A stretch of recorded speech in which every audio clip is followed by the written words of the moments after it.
Cet été 2013, le président François Hollande savait qu'il était traqué.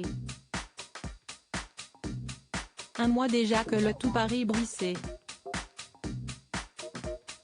Une officialisation de son idylle avec Julie Gaillet ne pourrait avoir lieu que le jour de son anniversaire, le 12 août, juraient mordicus les plus audacieux. Le chef de l'État a donc pris un soin particulier à leurrer les photographes, à l'affût autour de la résidence de la Lanterne.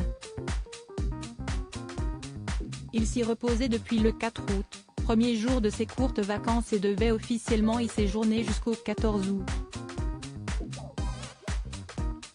Un balai de voitures aux vitres teintées a du coup fait diversion pour tromper la sagacité des planqueurs.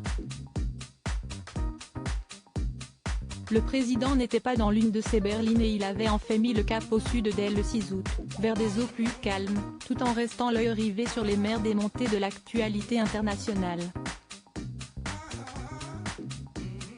Direction le golfe de Saint-Tropez et la discrète maison d'un ami, retiré dans les terres varoises. Une trêve familiale en fait. Puisque François Hollande avait fêté son anniversaire entouré de ses 4 enfants, qui s'étaient chargés d'apporter le gâteau.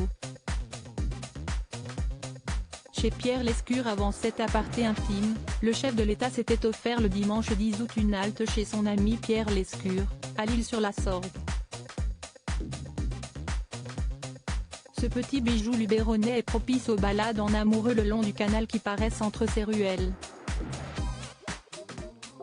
François Hollande avait cependant choisi de rester bien à l'abri des épais murs du mât provençal qui l'accueillait, avec ses 2 fils et Julie Gaillet qui venait de le rejoindre.